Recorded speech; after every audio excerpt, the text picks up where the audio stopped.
Hello everyone, and peace of Christ to all of you. In front of us we have Mr. Naif. I don't know what his name is. He is saying, Arab for Christ, come here, debate me in front of all people. Don't run away. You just talk too much. You know, I stay 4 hours, 6 hours sometime online waiting for a Muslim to call me, and then he says, come here, debate me.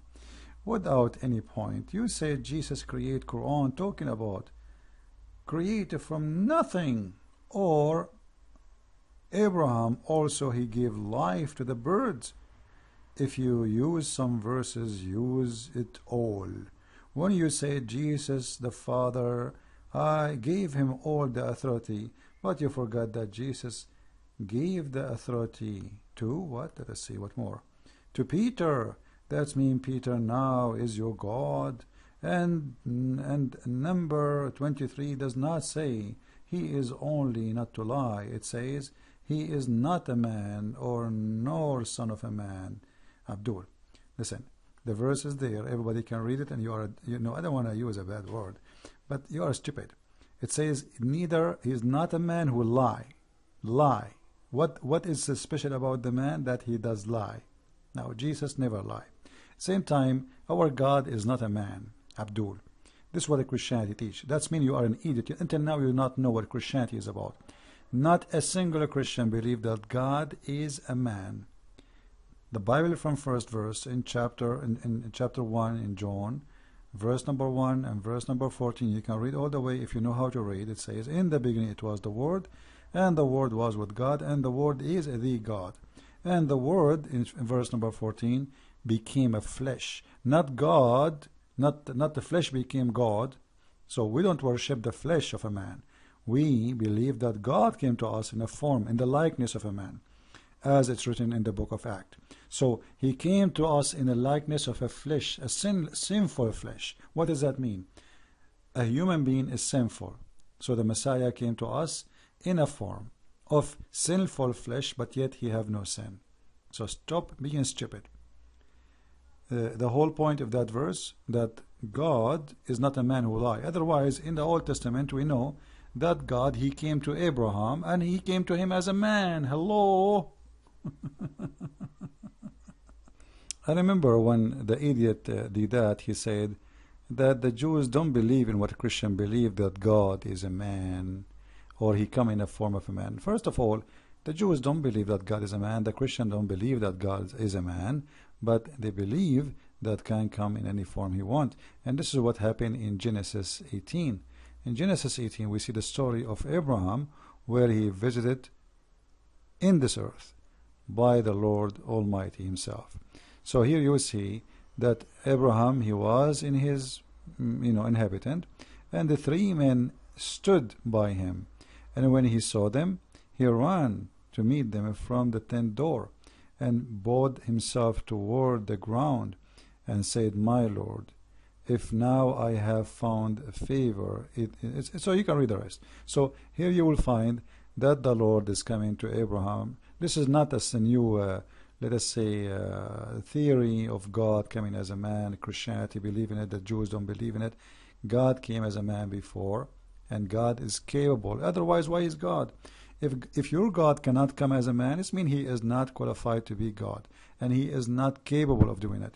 Now, if we go in the Quran, you mentioned to me that Abraham, he did give life. That's very stupid of you, and this is very insulting for your God. You are just saying, you are just claiming now that your God, he have partners who create lives additional to him. And now you added not only Jesus, so now you have Abraham. But before we go to Abraham, he said that Jesus, he gave the authority to Peter. You see, you just shot yourself in the foot, if not in the, because if Jesus gave the authority to Peter, how you explain to me Peter to be a prophet, but yet he gave authority to Peter? Do you see how stupid what you just said? You just proved to us that Jesus is God, because nobody can give authority to any man in earth unless he have the authority, and the one who have authority is God. And what Jesus gave to Peter, proving that the Messiah is the one who have the authority, for he is the divine God in earth. So he came to us in the flesh. So when Jesus speak about, I've been given the authority from my Father, he's speaking about the seed is flesh of a man. But I'm speaking to you with the authority, for I am the Word of God, and the Word of God is God. This is why when they said to him, why you don't show us the Father? And that's it. He said, me, like, don't you see me? And until now you did not know me. Until now you didn't. The one who see me, he saw the Father. The one who saw me, he saw God. So can Muhammad say the one who saw me saw Allah? Absolutely not. So you are wasting your time and being stupid. Who in the world can say such a thing? That Jesus, he claimed that if you see him, you see God himself. So look what they said to him. He said, Jesus said unto him, I have not been so long time with you, and yet hast thou not know me? Now, what Philip asked the Messiah? Let us go and see the verse before it, better than just reading this verse. Let us see. If you read here, actually let me try to play the audio so we can hear together. Actually, I advise you to read it from the beginning of the chapter, and you will see that Jesus went like, I am the way and the truth. What the way, what truth? Truth is God. One of the names of Allah in the Quran is Al-Haq, and this is a name stolen from the names of Jesus, for he said, I am a truth. Al-Haq is a name of God, for nobody is the truth save God. Everything, you know what a truth means. Truth is something will never be demolished, something real, something is eternal. Like we can say, like he is saying the truth, this is true, but there is something, only one, it is the truth, which is eternal and nothing can change it, and that is God. So when Jesus says, I am the truth, and then Allah, Muhammad, God, he copied from Jesus saying, I am the truth, I am the way. You see, he didn't say, I am a prophet. He said, I am the way, I am the truth. He didn't say, God is the truth. He said, I am, for he is God. So then we will see that they wanted to know more. So Philip said to him, well, Lord. And the Muslims, they say, where Jesus being called God, and he announced himself to call God. God, Lord, here is God. Show us the Father. Okay, you are the Son of God, which means God in flesh. Can you show us the Father? The Almighty Father in heaven, he said, and that will be enough for us. Jesus said to him,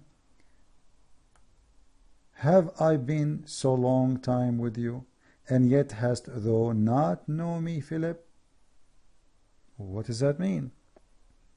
Jesus explained.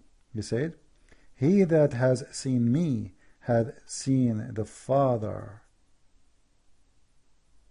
And you are asking me to show you the Father? So how more clear we can show it to the Muslim that Jesus saying that he is the Father and he is God, and yet the idiot, they say to you, where Jesus said God? I did that. He's saying, I tell them, Zakir Naik, Brother Twitter, if you thought the whole Bible, you will not find one chapter in the Bible that said, Jesus said, I am God, worship me. No, what idiot you did? It says there, I am God, and they worship him.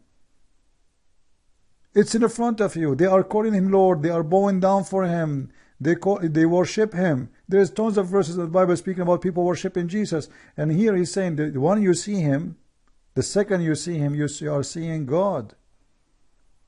The person, he's not asking to see Jesus, he's asking to see the Father. Show us the Father. And that will be enough for us. Satisfy for us. He said, the one who saw me, I am with you all this time, and you do not know me yet, Philip?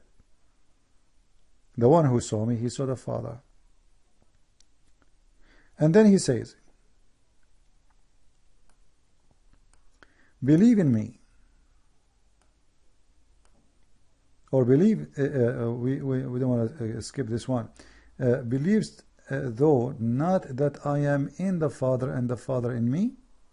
The words that I speak unto you, I speak not of myself, but the Father who doeth on me. What does that mean? In the flesh. God in the flesh. The man speaking to you, he is not speaking of himself. Remember, the person is asking to see the Father, but yet you see Jesus, you see the Father. You hear Jesus, you hear the Father. You listen to Jesus, you believe in Jesus, you believe in the Father, and you believe in Jesus in the same time. For that is God in the flesh. And then you say, you see, I verily I say to you. Now, let's go here. Believe that I am in the Father and the Father in me. Can Muhammad says, I am in Allah and Allah in me? Anyway, so if we go back here, we see this Abdul desperately trying to find and then this Muslim, he continues saying that in the book of Hebrew it says Jesus is the greater, and then in Moses than Moses, but in the book of in the Old Testament it says that Moses is the greater. I mean, how that can happen? And as I say always, Muslims, they have a lack of intelligence, because what you are seeing here, Abdul, let us say today is the year 2018, and I say there's no greater than me as a teacher for Islam. But this is in my time. And Jesus came long after Moses, you Abdul idiot. So, and it's not talking about a prophet here. Jesus is not a prophet. They call him a prophet for he prophesied, but this is one of his names.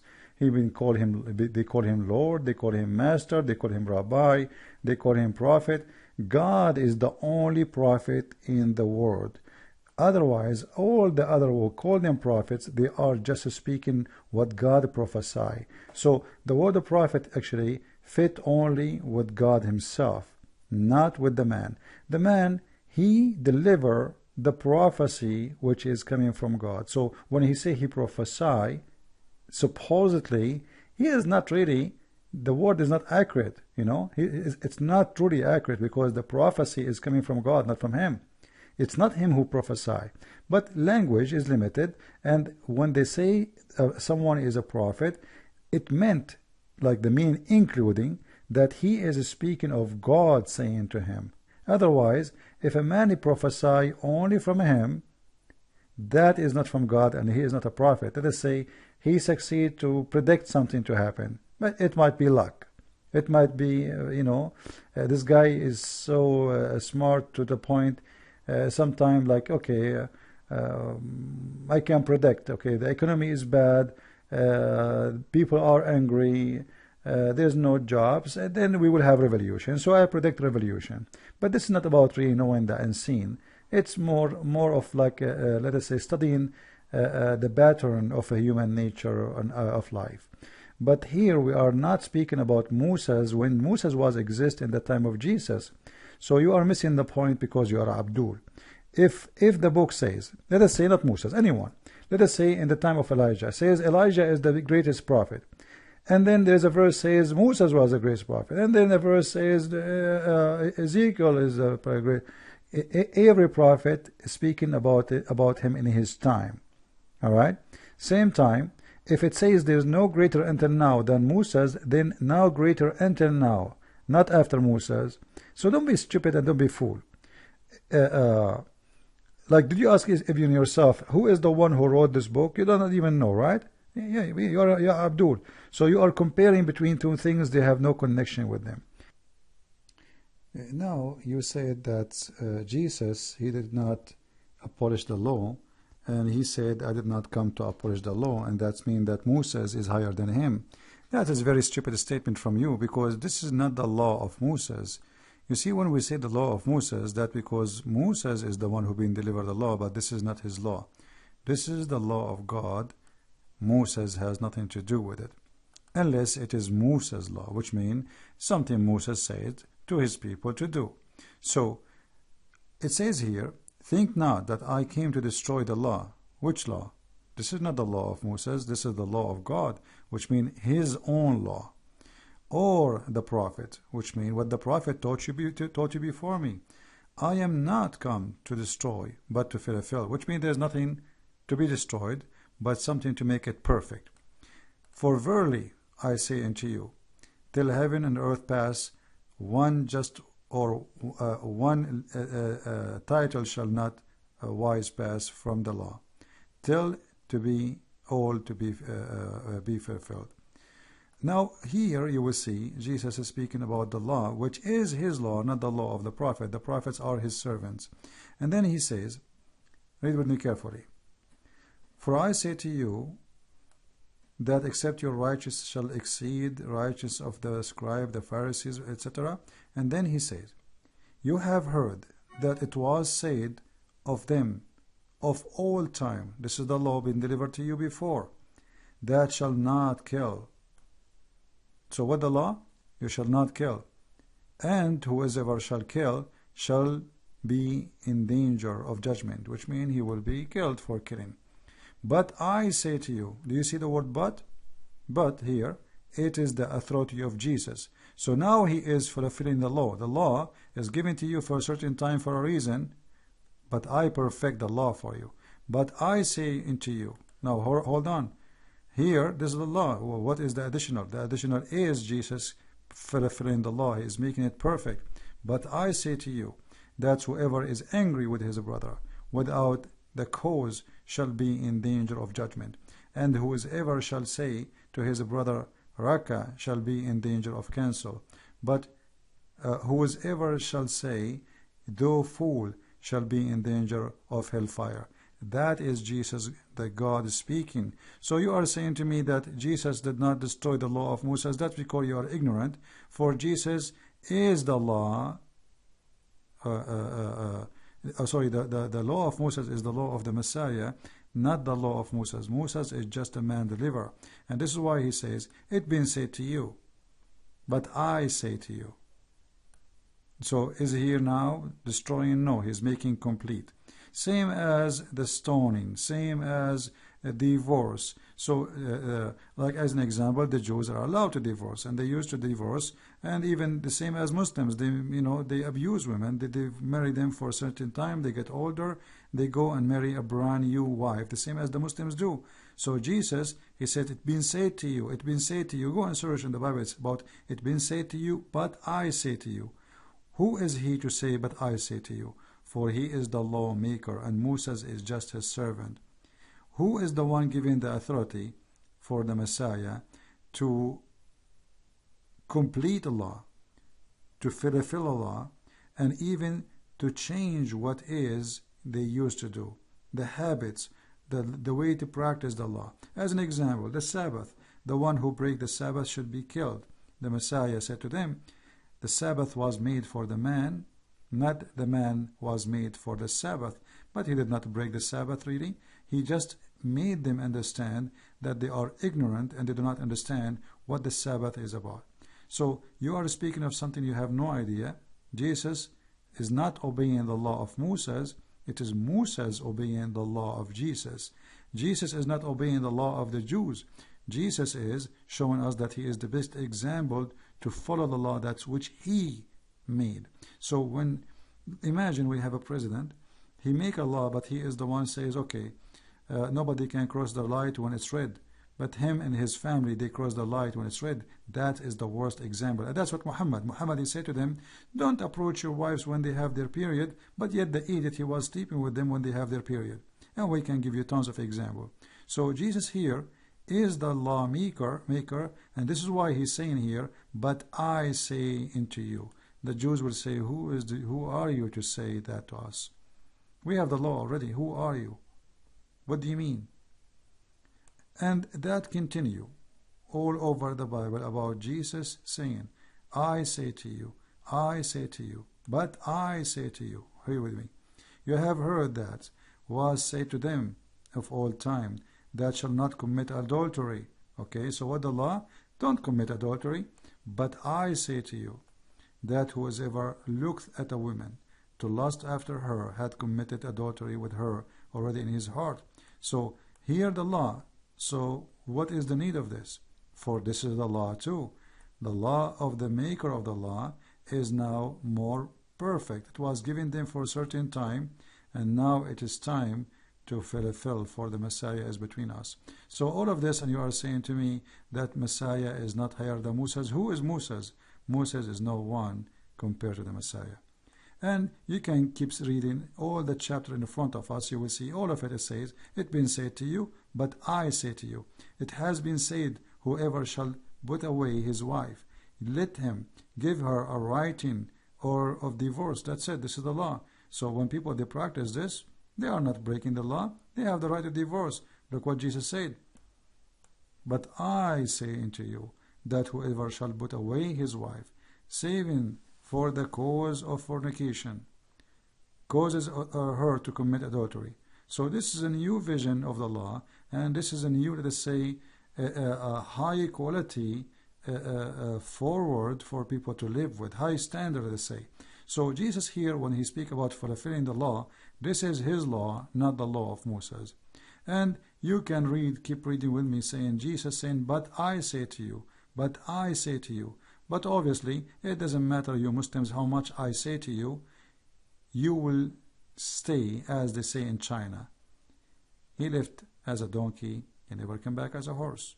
Same time, when you mention to me the story of Abraham, because I want to go to Abraham, all what you gave me have nothing to do with our topic.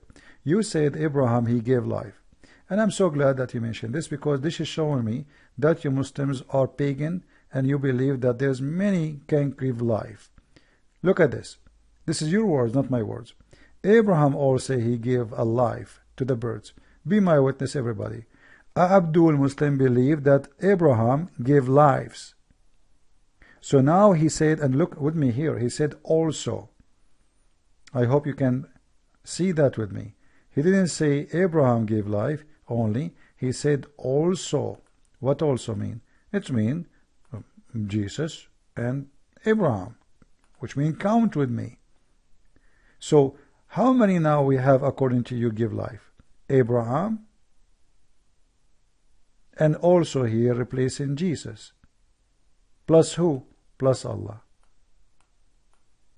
Okay? Plus Allah.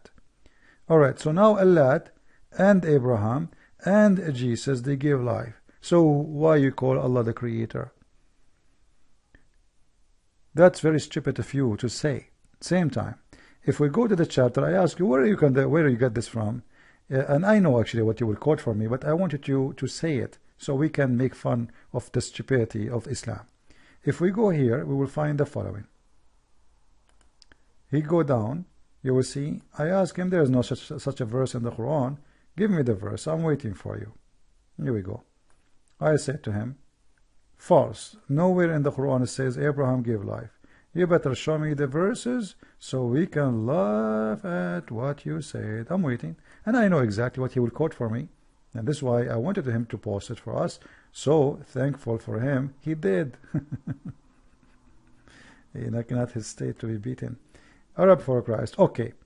But what about other comment? Matthew says, well, just wait. What is the post for him? He said about Abraham. He gave me the verse. Where? Maybe here. Let me find it. Hold on. Yeah, actually here. I missed it.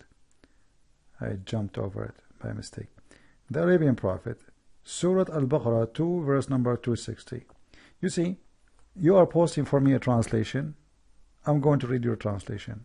I feel sorry for you. You see, when I say Muslims are fool and they are slow, and I say they don't even understand the religion, I'm not insulting. Read with me carefully. And remember, I'm reading your translation. I will not read any. This is a translation you accepted. This is the one you post for me. Let us see. Okay. And mention when Abraham said, my Lord, show me how you give life, you idiot. Do you see it?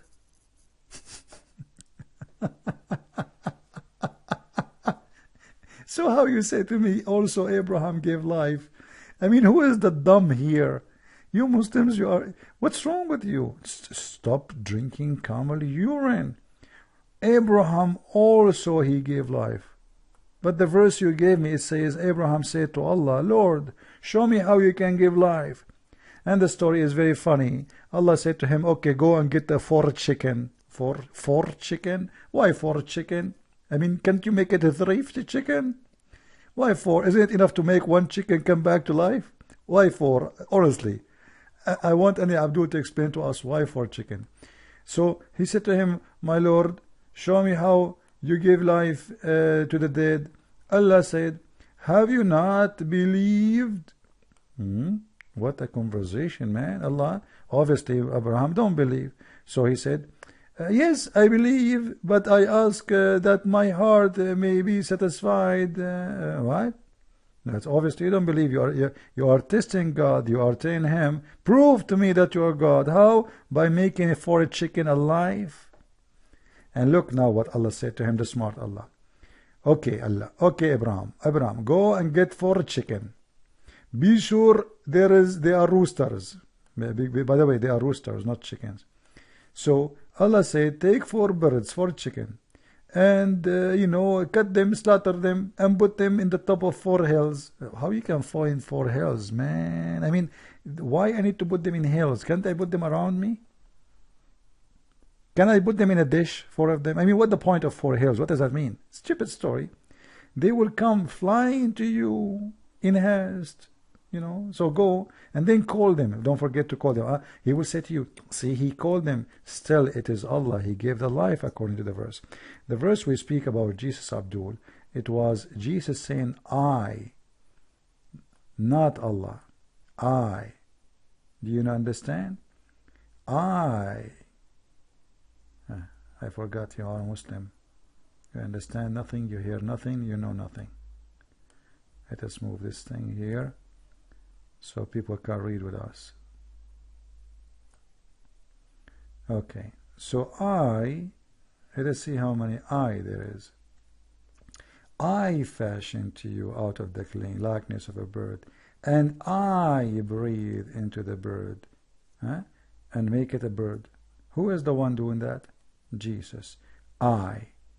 All those about Jesus, none of those you give, the verse you give me, none of them says that Abraham said, I fashion birds, I breathe. Do you know what it means, I breathe?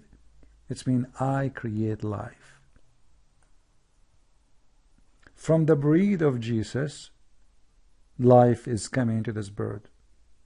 This is how easy to give life. Breathe. You see, this is about how simple it is for God, how easy. You see, I am breathing now. Imagine every time I breathe, I create a life. You see how easy it is? You don't feel yourself when you breathe, unless you are sick and you are smoked too much.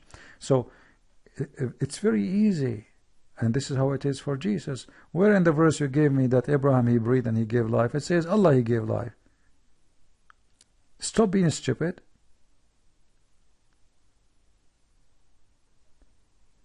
And then you will say to me, okay, it's by Allah leave. Who care about saying by Allah? This is Muhammad saying that. But what is confirmed, that Jesus said, according to the Quran, I breathe into it, and it's going to become a bird. I announce to you what you eat.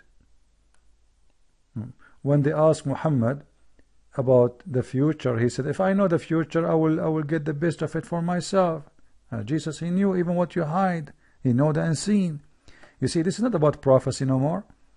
Prophecy is God telling me, prophesying about things will happen in the future. But to tell you what you ate at home, this is not a prophecy no more. This is about a person who exists everywhere. If I tell you right now what you said before you come, or what you did before you come to me, or what you had done all day long before you come to me, or all your life, this is not about prophecy. This is about me knowing what you did. And that's not an option for anyone except God. If we go to the Quran, we will find the following. Who is the one who knows the unseen? Who is the one who knows the unknown? What I say to myself right now in my head is unknown. You will see even in the Bible, Jesus can read the mind of people around him, and he tells them what they are thinking about. So here you will see, it says, I announce to you what you eat and what you store in your house. Not only what you ate, what you store up, which means what you hide in your houses. How he can do that? Let us see how he can do that. When they ask your